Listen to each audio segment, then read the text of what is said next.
He's talking to us. That's it. And what we were doing downstairs. Same shit. Okay. Welcome to the Crohn's Corner podcast, where shit sucks and I hate my guts. Brought to you by dagsandco.com, where you can find the latest trendy t-shirts and accessories designed by yours truly. I am your host, Dom D'Agostino, a.k.a. the Crohn's father. I am so happy to introduce a special guest, Mr. Jordan Young, who is an anatomy and physiology... How the fuck do you say that word? Physiology? Physiology. Who does what? I am a anatomy and physiology instructor. I teach in a nursing program down in Cincinnati, Ohio. Yeah. Okay, and also we have Mr. Cory Evans, a life enthusiast, and has his own health stories that we'll talk about. So obviously diet is a huge part of managing Crohn's disease.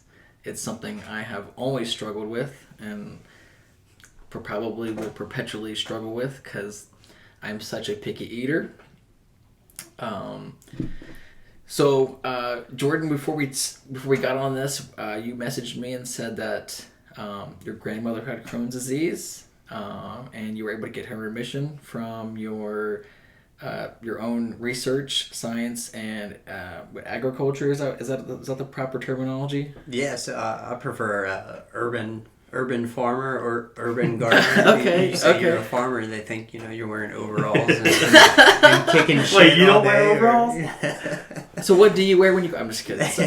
So let's just jump right into that because I know I mentioned this in my other podcasts and some other future guests that are super excited to hear about this because, like I said, this is a huge deficiency of mine, and I hope... And we could talk about my eating habits here in a minute, but I just want to start with that regimen, what you came up with, how did you come up with it, what did it consist of, and how that was sustained. Yeah, sure. And hi everyone. Yeah, Jordan Young. I hope this goes out to everyone. It can help you guys and get you guys on the right track if you guys need that. And general diet and nutrition info I think can really just go a long way with anyone. I want to kind of just tell everyone kind of what I do. I am an anatomy and physiology instructor. I do teach in a nursing program, but I also am a small business owner, a graduate student as well. So and I got to shout out my small business, Artisan Gardens. Follow me on Instagram at Science Gardener. So my focus is on growing the most nutrient-rich vegetables, high quality produce, organic. Not spraying it with pesticides, and just keeping it as natural as possible, and trying to boost immunity and health that way. So that's a lot about what I do. One thing that I do is kind of tailored to the other things that I do in my life. So it's not just I wear a lot of hats, if you will. I don't like to say I'm this or that. We're all students of life, and that's my main focus is to what have I learned? How can I share this with other people? So I saw an Instagram post from I think it was a purple carrot. I think you guys were talking about this a little before we came. What is the purple carrot and what's different from an orange carrot? Yeah, absolutely. So part of my whole business idea, the Artisan Gardens, the artisan is a word that really means kind of handcrafted, and it's not usually something you associate with vegetables, right? But because I know if I see a fucking purple carrot, I'm not touching it. Yeah, I'm you're not touching anything but pizza, man. Right, but I mean, I might sniff an orange carrot because it looks normal. But if I see a purple carrot, I'm running. Yeah, this thing's mutated. What right, yeah.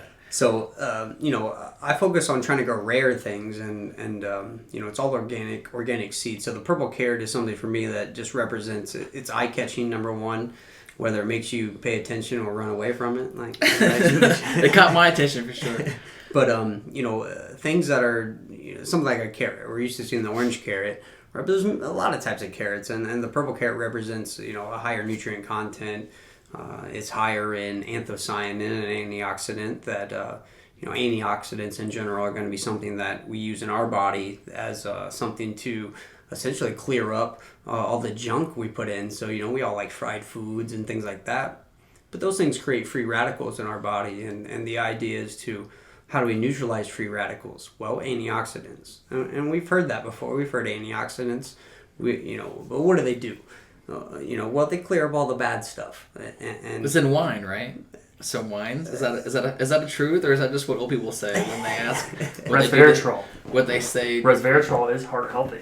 And that's in some red wines. A lot of naturally fermented things will include probiotics and antioxidants. Yeah, absolutely. Okay. Yeah. Not a wine connoisseur by any means. Well, you always hear those stories of so-and-so's 112 years old. What's the secret? Oh, I have a glass of wine a day. And then someone's like, oh, it's the antioxidants for sure. And then, there's always like a meme about the antioxidants in wines. And so it's actually healthy and all that stuff. Absolutely, yeah. Okay. So there's a lot of different, you've heard of the square watermelon, right? So is the purple carrot, is that genetically modified, or is that a natural? Yeah, good question. Yeah, so, I talk about this a lot. I have people ask me, GMO versus, a naturally kind of crossed out, hybrid or whatever. So with organic, what they do, a lot of research scientists actually do this at universities. So a lot of the tomatoes and things like that I grow, I get on a website. It's called Johnny Seeds. Johnny Seeds is where I get all my seeds from. It's an organic seed company, and you can actually get the history of where some of this stuff came from. So you can jump on there and see a tomato. Well, it was invented by a scientist at University of Pennsylvania or whatever, and that's wild. Yeah. What? That's like a whole nother species of seeds. Yeah. And it's not genetically modified as in the sense of, we're going to go in here and knock out a gene and make it, less resistant to this, disease or whatever. So have they been cultivated differently? Exactly. It's fine-tuned? It's more of it's like if you take one type of pepper, a hot pepper, and cross it with a bell pepper. You may end up with a completely new different species of pepper. And while that is not, going in a test tube, knocking out genes, which is genetically modified, it is kind of strengthening, if you will, the selectivity. Think of it as like kind of Darwinian, if you will, right? Natural selection. You could naturally select out those bad things you don't want in a plant. And shout out to Gregor Mendel, who discovered this with, considered the father of genetics. He did this with pea plants. He crossed two different species of pea plants and ended up with a completely different type. And he realized, we're selecting for these things genetically. So, okay, so I hate to bring up TikTok, but I don't know if you guys have seen the TikToks where it's like a dude who's like splicing animal DNA and creating whole new species of animals. Like this dude made a freaking Pikachu. He's made he's crossbred a fish and a pigeon or something. Is that the same thing, but just we're talking about food or plants or vegetables, or is that bogus science and this is healthy real stuff? Or so to a degree, I guess it would be similar. It's wild. It's I don't know what his handle is. Guy just spray painted a chipmunk and called it a Pikachu. No, don't let him fool you, man. no, dude. It's and he puts it out in the wild. I mean, we have to pull it up later, but so that I want to see that. That just made me think about it. Yeah, so first of all, you got to give props to the PhD scientists who do this. Their specialties in plant physiology, which my specialty is not in plant physiology. I'm just taking all the stuff I learned from human physiology, trying to sort of bridge that gap with, okay, here's nutrition, and how do we, what am I going to get out of this food that is healthy? What does that mean to me? So, a purple carrot, back to what we started with, what's in that carrot that's good? Well, that's the question I want to ask with everything. We hear all the time, blueberries, for instance, it's good for your colon, right? Could help with Crohn's. but what in the blueberry is good for your colon, and where is it acting? That's what I'm interested in. Okay, so that was my next question. So what made you realize you had a knack for this, or what made you want to explore more to get your master's in this? Yeah, master's. What was the light bulb? What was the flick of the moment? I tell everybody this. I'm like, there's no game plan.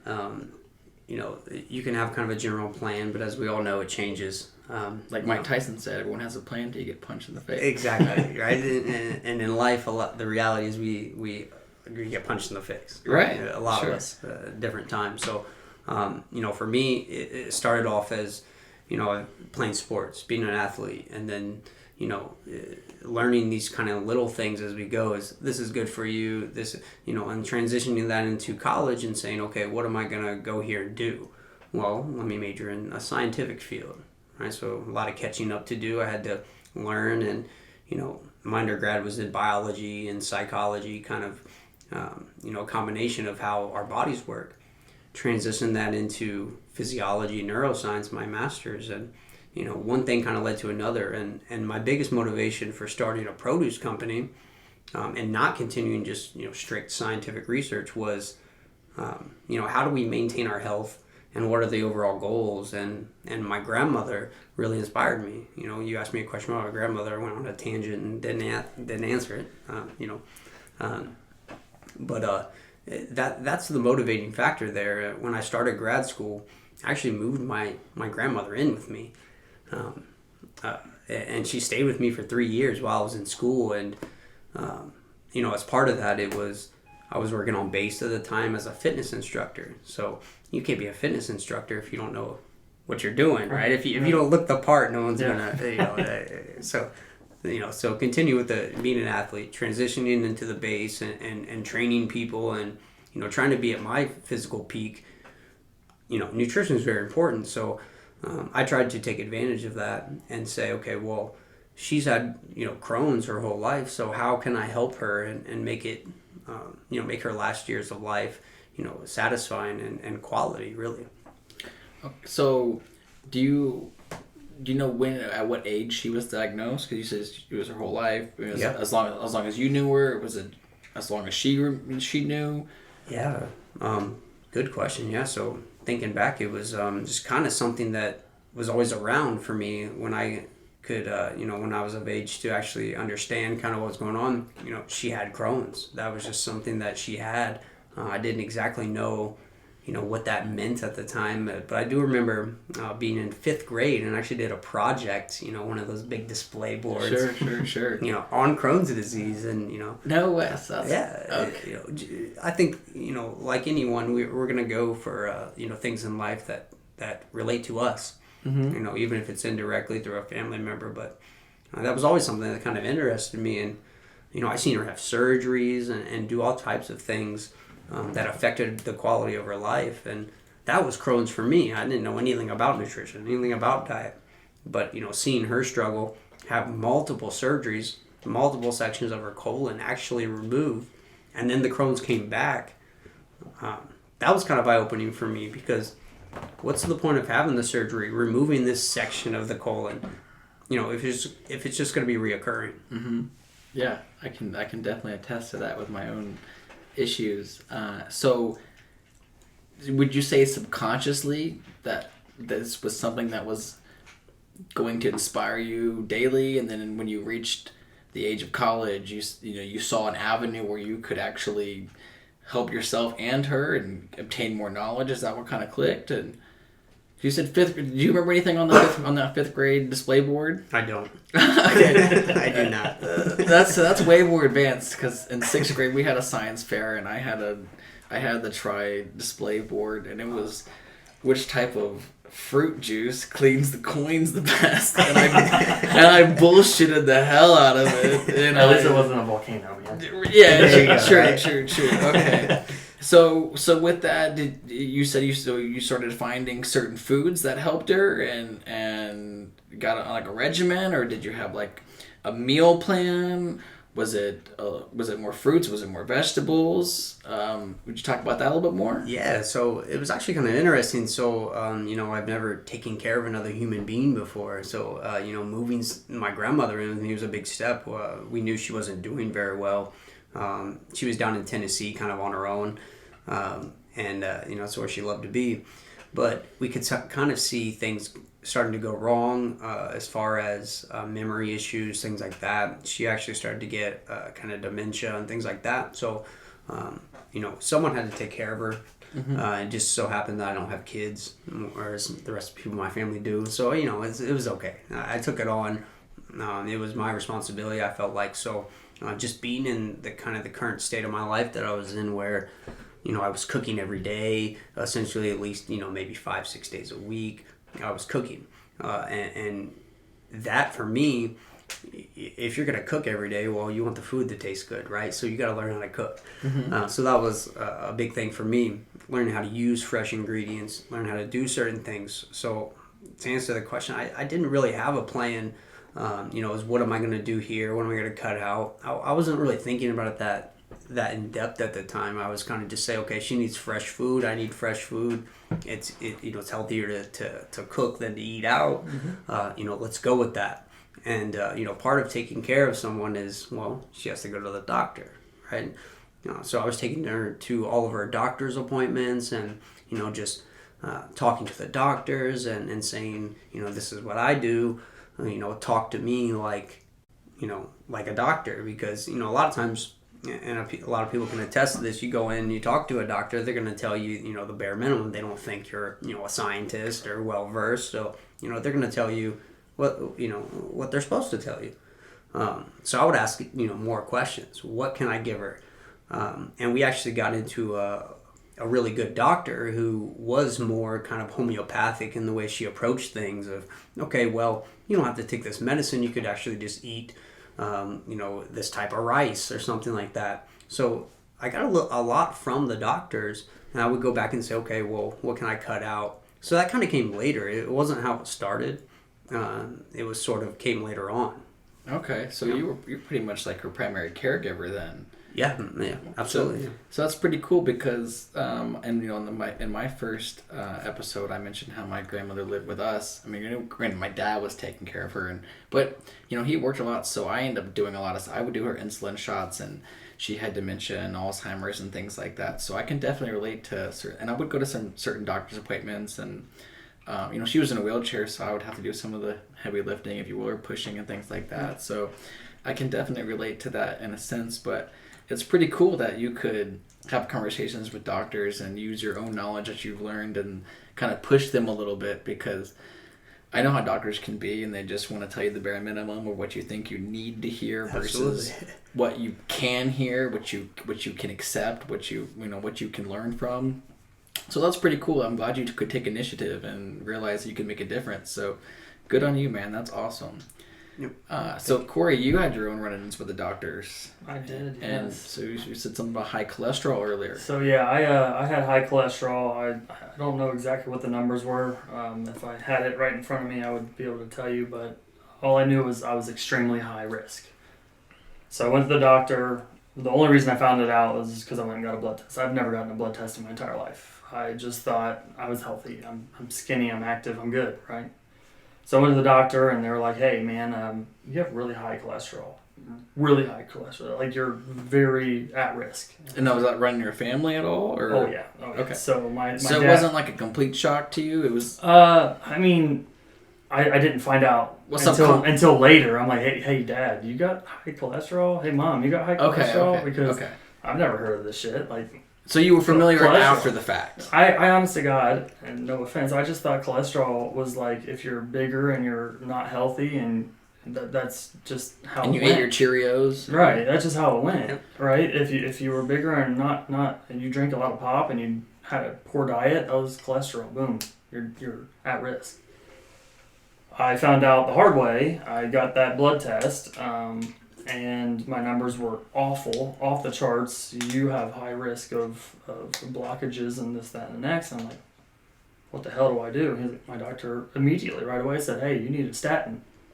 I'm 28 years old. What is What is So statin? as a statin, it's I don't it helps control your cholesterol, but you're going to be on that for damn near the rest of your life. So it's a pill. Yeah, it's A daily pill. It's a pill. Yep, it's a pill. I mean, and not to take away from doctors, but that's like the first thing that they're going to do. They're going to think Of course, here's a Band-Aid. the Band-Aid, right? Like what can we do to help you mitigate this, right? So my doctor right away said, all right, you need a statin, and I don't know, like I said, I don't know a damn thing about any of this. So I contact my mom right away. I leave. I say, sure, sign me up for that. Put that under my prescriptions, and I'll go pick it up. Call my mom, and she says, hell no. I'm like, what do you mean? She's like, you're not getting on a statin this early in life. I was like, Mom, what the hell is a statin? How old were you? And this was last year. Oh, I was 28 years old. Okay. My mom said, there's no way in hell you're getting on a statin. Call him back and ask him if you can try to do it naturally. She said, quit being a lazy ass and go work out, and tell him check back in 6 months. So I told my doctor that, or I called the doctor, and obviously you can't just call your doctor. So I had to talk to the nurse, and the nurse said, oh yeah, that makes sense. There's a lot of people that do that. Let me talk to him, and he'll call you back. So he called me back, and he was like, yeah, I'm okay with you doing that, but your levels are so high that I'm gonna let you do that for 3 months, and then you're gonna check back in with me. Well, me being me, Let you do what? What was your game plan? get back healthy diet, or not even. It wasn't even a diet at that point. My only mindset was I need to start running again. I need to start running, get my cardiovascular health going, this, that, and the next. That wasn't the case. Right. A lot of times we think, exercise, like you said earlier, skinny. I work out, I'm good. Yeah. Right, I'm good. Exactly. Yeah. So that's what I thought. So I was like, all right, well, shit. I guess COVID needs to take a back seat, and I need to stop drinking and run more. I was right? like cracking up another. Exactly. So I'm like, maybe I need to stop drinking so much, and maybe I need to start running instead of sitting on the couch and drinking. Well, again, during COVID, I'm like, the hell with that. I'd rather drink and play some Call of Duty. I don't give a shit, right? So when the doctor said that, I was like, all right, what can I do? Because I don't really feel like running anymore. And I was a big runner the year prior, and I tweaked my ankle, and it's never felt the same. Excuses. But We're all good at that. Yeah, right. So I'm like, all right, what can I do to not have to rely on running every damn day of my life? So I started watching documentaries. And, I mean, there's the good, the bad, and the evil, right, with documentaries. Yeah, some take it this way, some take it that way. So I watched The Game Changers, and it was all about plant-based diets. So I was Great like, well, documentary. Yeah, I recommend I've watching never seen it. It's a good one. I have zero interest. Well, yeah, you don't like anything but pizza and chicken, so I get it. But anyways, so I was like, all right, well, let me watch this. So I watched it, and some of the things were eye-opening. Like one of the strongest men on earth, he's like, well, some person came up to me and said, hey, how are you going to be strong as an ox if you're eating plants? And he looked at them in the face and said, what does an ox eat? They eat plants. So the oxes, how do you say that? Oxes? Are they oxi? They're vegetarians? Oxen? I don't know. Oxen Bunyan had one. That's all I know. Paul Bunyan had one. So are they if you vegetarians? think of a wild ox, what the hell are they going to do? They're going to eat grass, right? They're going to eat what's readily available. Well, I would assume that they would eat another animal because they're going to overpower them. No, they're herbivores, I believe. Okay. I mean, I could be wrong, but I think they're. Well, that's the word I was looking Yeah, for. they're kind of too damn big to go and hunt down. Right. What, are they going to catch a lion? Reverse psychology? Let's go. I mean, there's rodents and stuff. I don't know, man. I'm learning from you guys. I don't. They're grazers. They like the grazers. So I was like, all right, man, that's kind of eye-opening. So I switched my diet. I didn't work out a lick. I didn't do a damn thing with exercise. I'm one of those guys. I got this test in like March. Do people eat ox? Is that Oxen? Well, I mean, there's bison. Is that the same I would thing? assume they're kind of similar in meat. Because they're I've lean heard meats. I've heard bison's like really like. It's a lean meat. Yeah. It's a leaner, yeah. So I'd assume it's kind of similar. But I mean, that was just the phrase the dude used. I'm trying to learn here. So I'm like, all right. So what can I do, right? So I started looking into plant-based diets, and I'll be the first person that tells you that is a very controversial topic. Absolutely. But I said, fuck it. I mean, what do I have to lose? I can either gain cholesterol or lose it, or get on this statin this too early in my life that I have to take a pill every single damn day of my life. So I went on to a plant-based diet, and I did it for 6 months, but I'd have a cheat day, which turned into like a cheat couple of days. But like cheat no, not a cheat week. I had like a cheat weekend, right? Okay. Like I did plant-based during the weekend, and the weekend I'm like, fuck it, let's go. Sure. Where's the chicken at? Where's the steak at? Let's do this. And I went back and I talked to my doctor, and he's like, so how's the exercise and stuff going? I was like, oh, that's going great. Exercise for shit. But the diet was going, I thought it was going great. So I got my test, and this was 6 months. I didn't listen to the doctor and come back in 3 months, like you said. I came back in 6 months because 3 months is, I feel like that's not long enough to do a damn thing. I feel like that's just long enough for him to say, here you go. Oh yeah, yep, I was right. Here you go. Exactly. So and no offense to my doctor, he's fucking awesome, but sure. like I just had my skepticisms just because of my mom. She's like, no, you ain't doing that. Sure. If I didn't have my mom's go ahead, I would have been taking that damn statin. But so yeah, I kept on going, and like I said, when I checked up with my doctor about 6 months, it was like 6 to 8 months. I don't know exactly when it was, but like I checked back in with him, and he said, hey, we're gonna order you another blood test, but I will let you know if you are not under 160, and I don't know if this is the overall cholesterol. I forget exactly what it was. Like I said, if I had my numbers right in front of me, I should have pulled those up. But he said if you're not under 160, it was your LDL. LDL is your bad cholesterol. HDL is your good cholesterol, right? But I think it was overall cholesterol. If you're not under 160, then you're going on this statin. Which still, I probably would have been like, okay, prescribe it to me. I'm not going to take the pill. Got the blood test back, and I was 159 actually. I was in the 200s. I think if I can recall, I was maybe 230. I mean, I was very high risk. And then I got my blood test back, and I was at 159. And that was being mostly plant-based. Mm-hmm. So I'm like, shit. I mean, that had to have done something, because I didn't work out. I mean, like I said, I work out in the wintertime, and in the summertime, it's my time to drink and have fun by the pool. Well, it was the summertime. Like I said, it was March when I got my first test. And then 6 months from then, I don't know, you do the math, October-ish, sometime around October, I got the next test, and he said, hey, man, you whatever you're doing is working. And I wasn't even working out. So I was like, well, shit. I mean, there has to be... So that was around a year ago today-ish? I mean, this is September now, mid-September. Yeah. Maybe I need to go get another one. That was my next question. No, yeah, so have for you sure. I have not been back yet. Okay. But I mean, I will be remiss if I say I've stuck to it. Sure. Just because now I know if I go up there again, I can go back again if I go straight to a plant-based diet. And I don't know if that was the whole thing, or if the first test was a little wonky or what. I have no idea, but I like to believe that plant-based diet helped me out. If I could, you spoke about HDL versus LDLs, yep. And that's a great point, and I wanted to actually mention that while I'm here today. Can you run that back, the acronym? Yeah, sure. So HDL, high density lipoprotein is what that stands for. Okay. And then there's LDLs, which is low density lipoproteins. Okay. Lipo for fat, proteins for protein, right? So, when we're talking about cholesterol, we have to talk about lipids and fat intake.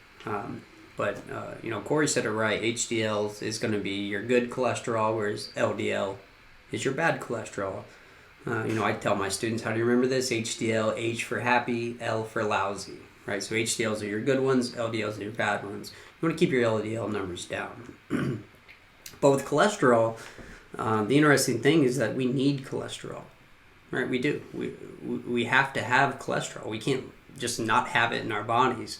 And where does this come into play? Well, cholesterol is actually a component of our cell membranes, right? So, not to get too scientific, but, our cells are made of phospholipids, right? Lipids is a huge part of that. And cholesterol actually stabilizes the cell membranes of our cells, of every cell in your body. So we need cholesterol. If you don't have it, right, you're going to be deficient. Some cholesterol is good. Absolutely. Okay. Yes. Yeah, and to take that even a step further is we have endogenous mechanisms by which we can synthesize cholesterol. We have to have it in every cell in our body, right? So, how then does that relate to diet, and how do I cut down on all the bad stuff? Well, cholesterol from diet only comes from animal sources. Okay, so the only way you're putting cholesterol in your body is from an animal product, whether it be meat or eggs, right? Any type of animal product is going to have some type of cholesterol to it. Now, the important part about lipids is going to be balancing the different types. And I don't want to get too much into it, but a lot of the stuff I'm kind of still learning myself. But we hear all the time omega-3s, right?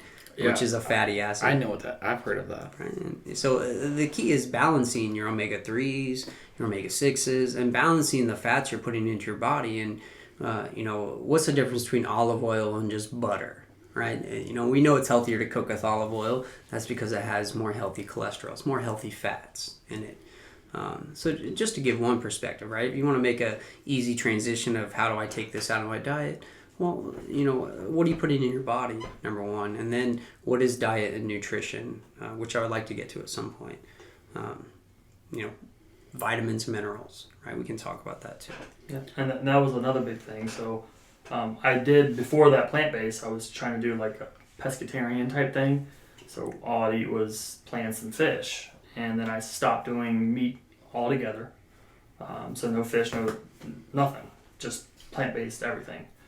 So I did supplement my diet with omega-3 fish oil, right? So I was taking a fish oil every day, and I used to work at Vitamin Shop, and that was the big thing. I mean, if anybody said, hey, what's one thing, and that was almost the thing that we would recommend before we'd even recommend a multivitamin. What can I put in my body that's going to help me be more healthy? And it was a fish oil. What does the fish oil do for the body?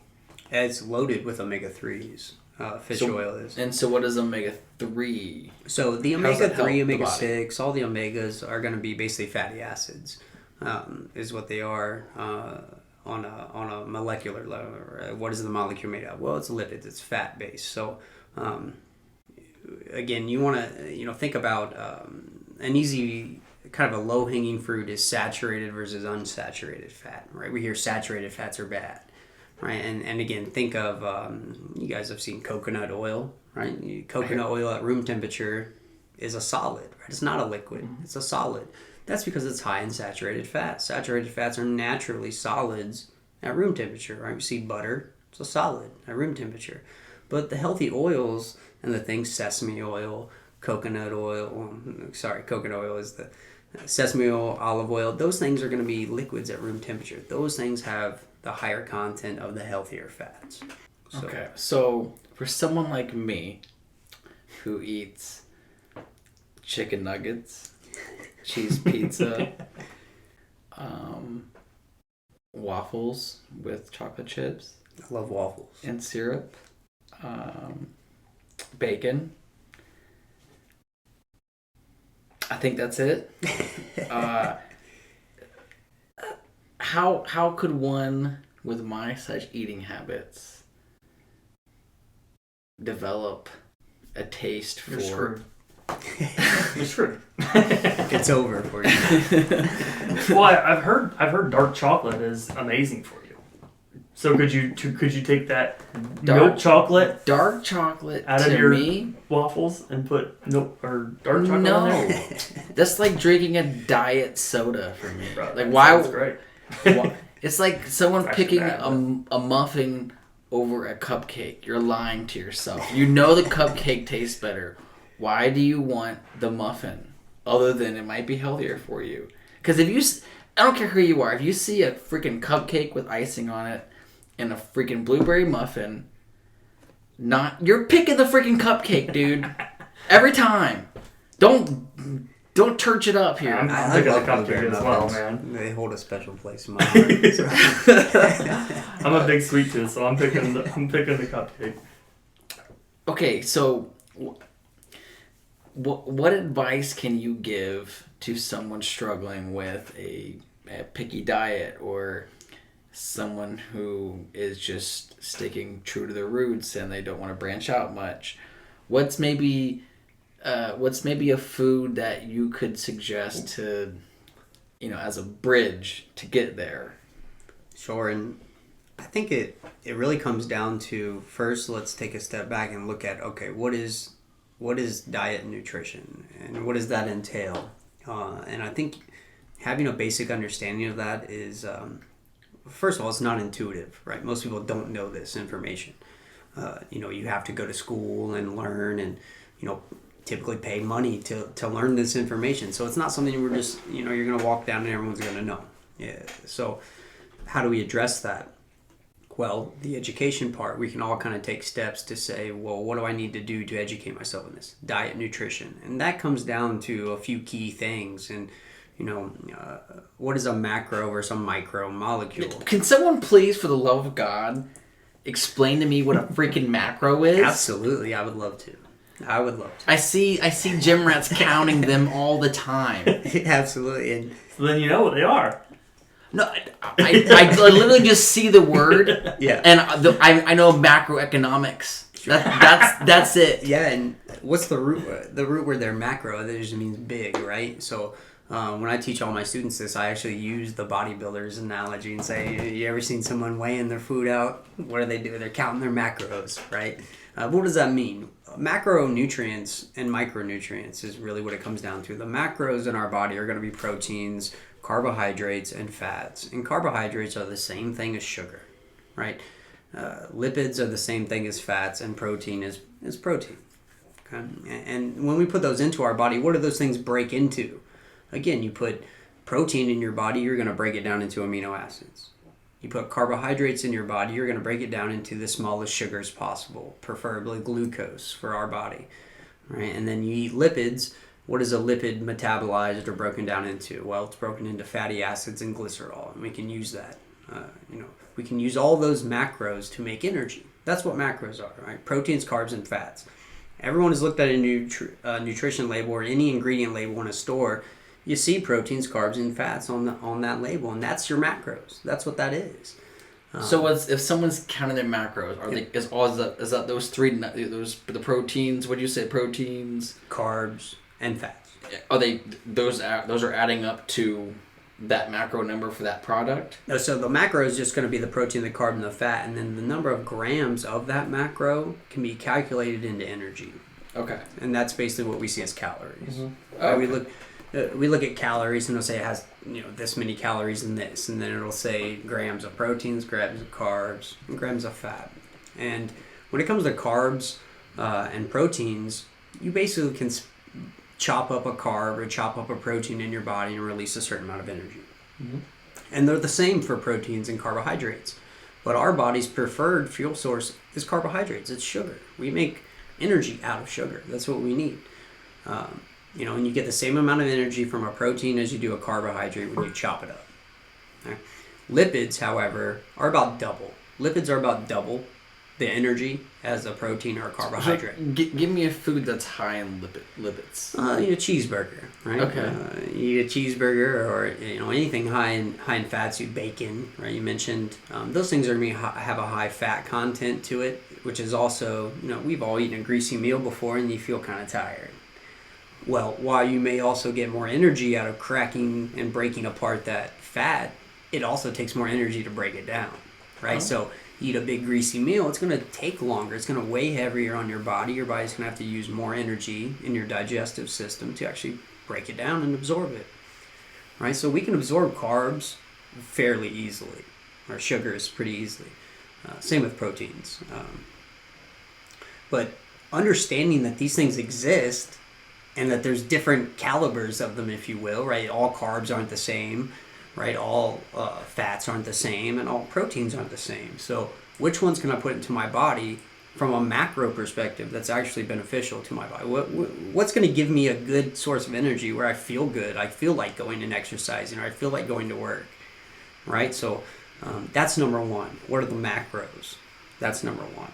So what's your go-to energy boost? Or hey, I got a big day today, or hey, I got meetings later, yeah. Or I'm teaching a bigger class today. Yeah. What's your go-to? Coffee. Okay. I will say this though. So I ran the Air Force half marathon 2 years ago now, I think it was, and I've never before training for that I've never ran further than a 5K. And so up to the race day, like 2 days before the race day, I'm like, what do I do? So I started Googling some stuff, and a lot of the things were the day before, eat a meal of a lot of carbs. So either I've always heard that. Eat a big pasta meal, eat a big Mm-hmm. rice meal. Just fuel your body with carbs because that's the first thing you're burning, right? Is Absolutely. your carbs. One of you explain to me how that works? So, because I used to work at a pizza shop, and the Air Force Marathon is huge here, Mhm. and Olive Garden would always be busy, and then the pizza shop would be busy because they want the carbs the day before. Yeah. How does the body use or exert that energy 12 hours or 8 hours before said run? Because that's always been a mystery to me. Yeah. Well, from a digestive system perspective, it takes about 6 to 8 hours to digest, metabolize your food. So the idea behind kind of carb loading before performance is having enough carbs to make energy to allow you to perform. And Cory said it, the first thing your body's going to choose to use as energy is carbohydrates or sugar, number one. Right? So my 3-year-old eats freaking shit out of some crackers. That's why it's always hyper, man. Exactly. And that's what we crave, right? When you crave something at 3 in the morning, right? When you're binge watching Netflix, you're craving sugar and you're craving salt. Why? Well, again, understanding this, half this battle is psychological, right? We have to understand, okay, first, why am I thinking this? Well, it's something going on in my body that's telling my brain that I need this, cupcake at 3 a.m. It's really just telling I've you. been there. I think I was there last night. Right? And again, it's just simply eating more of the good stuff than the bad stuff. As simply as you can put it. But you really can't have a gauge unless you understand what this stuff is and kind of generally how your body's processing it. It's very hard to gauge it, right? If you're used to eating a certain diet and then you go to make a change, well, you're used to eating this. So what is going to motivate you to do something different? Well, nothing unless you know, where you kind of train yourself, whether it be psychologically, one, and then two, physiologically. How's my body actually using this stuff and making energy? And Cory said it. You're going to use carbs first. Second, you're going to start burning fats.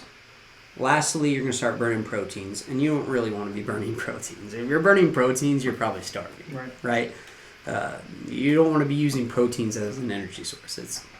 So naturally, how can you get your body to, and I talk about this in the sense of how do I burn fat? Mm-hmm.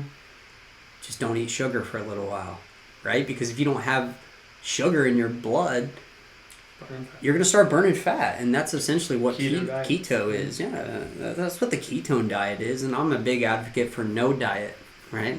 So I don't want to sit here and say, go, do the ketone diet, do this type of diet, because I don't think any of those are beneficial, but I think it's very beneficial to understand how your body is using that stuff and what even is keto, right? Like understanding how that process works. It can help you in lower cholesterol levels, right? Burn fat. Mm-hmm. Burn fat is a fuel source. Mm-hmm. Put less cholesterol in your body. That can lower your numbers naturally. Whereas, I want to talk about the statin, and my grandmother was actually on a statin, which is crazy because same reason, high cholesterol. Here's a statin, and what they don't tell you is all the side effects of a statin. Well, we've all seen a pharmaceutical commercial, right? At the end of it, they're running off, mm-hmm. right? And a statin has horrible side effects. So someone who's of your age, Cory, I think, that's bizarre to me that MDs are actually prescribing that and not saying first, well, why don't you go exercise and eat different and then come back in 6 months and maybe we'll give you a statin. It was kind of the priority for them, right? And then that's the funny thing is he even said, "Are you an active person?" I'm like, "Yeah, I'm pretty damn active." So go back to your. So I cut you off on your Air Force Marathon thing. Oh no! So like the day before, me and my stepdad we ran it, and that's what we did. The day before we went to loaded up on carbs. We were running to the spaghetti warehouse. It was packed, like you said. Olive Garden is packed, and this, that, and next. So we ended up going to Giordano's, and we got the pasta meal, and then Shout out Chicago. Yeah, right. And a lot of runners, they will have these gel packs and things of that nature, where halfway through they'll pop a gel pack, which is just fueled with carbs, so your body replenishes the carbs real quick, so you keep on burning it to keep on going. So that, I mean, I don't want to say that got me through it, but damn, man. So did you ingest a gel pack? Hell yeah, I did. So how does a gel pack? I never heard of that before. So how does that allow your body to ingest it immediately? Just carbs. It's straight carbs. It's pretty much just straight glucose, and if I understand correctly, it's probably also salt, probably mostly sodium. Oh yeah. Sodium and glucose. Salty, yeah. So what's the difference between ingesting that and like I see on NFL sidelines when they sniff poppers or something? Is that similar to that? I think that just gets their adrenaline pumping. I think that's like a smelling salt, yeah. And if I understand correctly, smelling salts are like methamphetamine salts. That's like borderline Adderall. Yeah. I think that like wakes you up after like you're passed out or something. I don't think that's the same. But I tell you what though, the carbs. I mean, like he said, if your body's done burning carbs, what's it gonna burn? It's gonna burn fat. Okay, right? That's the next thing it's going to burn. Yeah, which is fine. Which is fine. Like he said, if you want to burn fat, go on a keto diet. You're burning fat instead of carbs because you're taking barely any carbs at all. And you know the interesting thing about keto, and I'm kind of learning this too still. And the interesting thing about keto is that you actually take fats and you take them into your liver, and then your liver takes those fats and turns them into sugar or carbohydrates. So it's actually kind of crazy that you can even do that, number one, and to that's crazy, right? That's way over my head. You can take a fat molecule, put it into your liver, and your liver can turn it back into carbohydrates. All on the body's own. Yeah, absolutely. So that's basically what keto is. You're still using sugar as a fuel source. So like this is why it's so crazy, and there's a lot of disinformation. Especially in our world. Because I hear ketos, I hear people are on keto for like a month, they lose weight, and they stop it, and then they gain it all back. That's like every other diet, though, right? And then I hear keto is extremely unhealthy. It can. I hear keto is bad. You can go into ketosis. You don't know all the stuff. You can go to ketosis, which I don't know. And I hear people put butter in their coffee instead of cream. I've literally been doing that for about 2 weeks now. Butter in the coffee. Oh my! I mean, I like to put ice cream in my coffee. So actually, it's very interesting that we're talking about when you said if you're burning proteins, right, and you're basically starving. So a TV show that I just started watching, I binge watched the shit out of, and I finished it in like a week. It's called Alone, and it's a good show. Yeah, there's a bunch of people, like 10 people. And they'll drop them off in the middle of a forest, and they have to survive. So the last episode that I was watching, this dude got himself an ox or bison, or I don't know what the hell it was. The hell they call this? Yeah, the big guy with horns. Yeah, right. Yes. All right. But he got. Was it blue? Were they blue? No, it wasn't blue. No. But that's anyway, the only ox I know. So he killed the ox, and he was eating the ox. I mean, hell. You kill a deer, you have food for how long? Think about how big a fucking ox is. He had food to survive ample days. But the ox is very lean. Very, very lean. Yep. Very little fat. Very little to no carbs. All protein. Strict protein. And the guy was starving to death because he had no fats. He had no carbs, he had no fats. His body was burning his proteins, and he's losing weight rapidly, and he actually got pulled. So, would you say he could have used a milkshake? He could have. With his... Get that boy some milk! No, but yeah, so he would go out and he would hunt, like, rabbits. He actually ate, like, the face of the ox because, like, the lips and the tongue had more fat than the... Savage. Than the muscle, because I mean it's pure muscle. And the guy could have just went to Chick-fil-A if he could have, if he didn't want to get him $500,000 or $1 million from the show. Yeah, he ended up winning $1 million, so good for him, right? But it's intense. But yeah, I mean it's one of those things where you don't think about that, right? You think I got an ox, I am good for Can I ask how did he kill the ox? What did he? Man, I don't want to give it. Have you seen it all? I haven't. Oh, I don't want to give it away. Okay, I'll give it either way, but He shot him with a bow and arrow, and then he did some other junk. So do they have tools, or do you build that? They get to bring like 10 survival items. I don't care about this show anymore. Bro, you gotta watch it. It's crazy. Think about all the survival items you have right now. It's intense. Minimize it to 10, and one of them has to be a fire starter. I watched one season. It Oh was man, intense. dude. Do they have a mirror? I heard like a mirror is like. I mean, that's what you will need. You gotta fix your hair and. Okay, other than my narcissistic tendencies, I hear like a mirror is one of the most underrated. It's like in like the Navy SEALs like top 10. I mean, that may be a way to make fire for fire and reflection. Yeah, but they had a flint. So stick that's thing. cheating. That's not real survival. They made one thing easy for these people. Other than that, they had like a hatchet to make I don't their want to watch shoulders. that. I don't want to watch that. Oh man, you gotta give No, you give one episode. That's like billionaires saying, "Oh, put me into Indy City with $100 and I'll." Right. But as they have these numbers memorized and they have freaking bank accounts and they don't show. That man, that's cheating. But to be fair, like I was saying, the whole reason for that was, like he said, it's going. Hey, my name is Jeff Bezos. You're gonna burn fats. If you're gonna burn your cholesterol, you're gonna burn your fats. Last resort is you're gonna burn your protein, and that's gonna kill you. Yeah. If that's all you have is protein, lean meat, you're fucked. That's interesting. So you need carbs, as you mentioned, and you need your fats, but. Which is crazy because, and especially in the Western world, you hear all the time, low sugar diet, right? Low sugar, low sugar, low sugar. And I would actually like to mention a documentary I watched, a docu-series. I can't think of the name of it right now, but it's... You guys watch a lot of education shit. I do. That was COVID for me. It was a long year. 2020 was a long year. I mean, I watched Tiger King, and that was enough. I mean, granted, I got a little Rugrat I'm watching, but...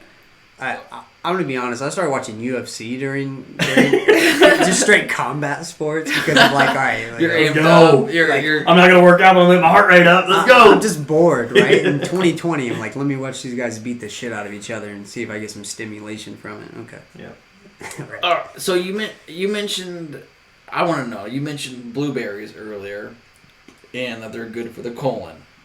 And you mentioned, okay, what's in the blueberries? I have a huge problem with my colon, and I'm not gonna eat a blueberry. I'm not gonna do that. You don't like blueberry? That's insane. You don't like anything other than pizza. Eat a blueberry or veggies, fruits when you're starving. You'll love it. I like blueberry slushies that are actually blue raspberry, but they take the raz out and they just call it a blue. So, what is in the blueberry, and can I replicate that into like a smoothie or a slushie or a milkshake? Yeah. Or is that a supplement I could possibly take? Good question. This is actually a whole focal point of a book I'm trying to write in the next year or so. Oh, we got an author on our hands. Okay. I got to centralize all of this some way, right? Otherwise, it's just a bunch of ideas kind of scrambling around my head. Sure. We can start a podcast. In the future. Sure. But it's going to be called Food and Physiology. So that's kind of the whole basis of it is you hear these things all the time, right? Eat this, it's good for that. Eat that, it's good for that. Sure. So, what exactly in this is good? So with the blueberry, that's a good question. I don't know the answer to it 100%. So it is loaded with antioxidants. And some of those molecules that are in the blueberry are going to help the functionality of the colon. So wherever cells or whatever they're binding to in the colon, they're helping the colon do its job. So what you're saying is all the wine I've been drinking has probably... That's great, but different source. Remissed some of my... No, because... So in my last episode, I mentioned I had a colonoscopy coming up. So I had that last week. And I saw the pictures right away. And I mentioned in my first episode that my insides were yellow. I mean, they were bright yellow. And this is a proud Dom moment here. So the pictures that I got last week were actually pink. Like they were actually gut savvy. Like they were like how they're supposed to look. And I met with my doctors today, and he was like, dude, I am really encouraged. This looks really healthy. Like this looks good. So, I mean, obviously I have the bag. So it's done its job. And that's been my question is, what if I'm eating something now and my everything. My food is being diverted, so it's not getting to the colon. Do you have any information on how to get to the colon, even though it's not getting to the? Does that make sense? Sure. Like, Yeah. And again, yeah. Other than an enema, because I don't like enemas. So digestive system, right? Back to the digestive system. We have to understand what parts are doing what. So digestive system, real quick, is basically going to go all the way mouth to anus, right? Mm-hmm. And everywhere in between. And that basically goes mouth to the pharynx, which is your throat. Pharynx will connect to your esophagus. Esophagus connects to your stomach. Stomach to the small intestine. Small intestine split into 3 regions. Including the ileum.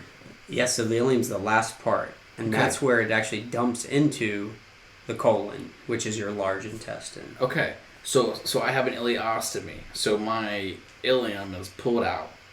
So the food stops. The waste stops there. So basically, as a result, my colon has now, and my intestines have been ridded of Crohn's, almost completely.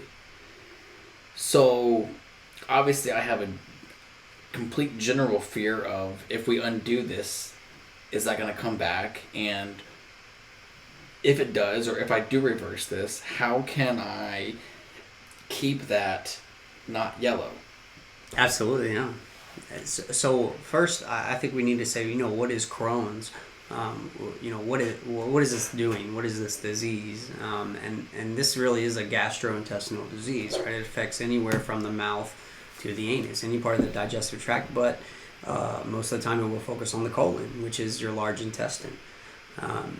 And focusing on that area and kind of how it works, I think, is really important. Crohn's itself is going to be an inflammatory disease. And just to say that, I think you have to talk about what is inflammation. Well, inflammation is actually a product of your immune system responding to tissue damage. So anytime you damage your cells or you damage your tissue, you're going to have inflammation. Inflammation is going to essentially be a kind of this cascade of releasing all these little molecules that bring your immune system to that area. As your immune system comes to that area, it's looking to fix the problem, right? It's looking to repair the issue. Reoccurring inflammation is essentially what damages our tissue. And Crohn's is going to be a disease which is highlighted and hallmarked by reoccurring followed by remission of inflammation. So you'll get inflammation, you have the problems, right? You may go to the doctor at that point in time and show, it's yellow.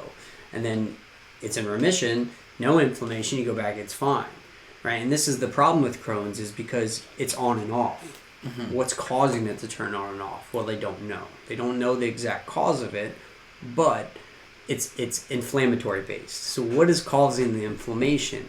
That is a complex question, and that is different for each person. Sure. Because, your inflammation, my inflammation, if I eat something, it can inflame me. If you eat something, you have Crohn's, it's more sensitive to you, could be inflamed by that.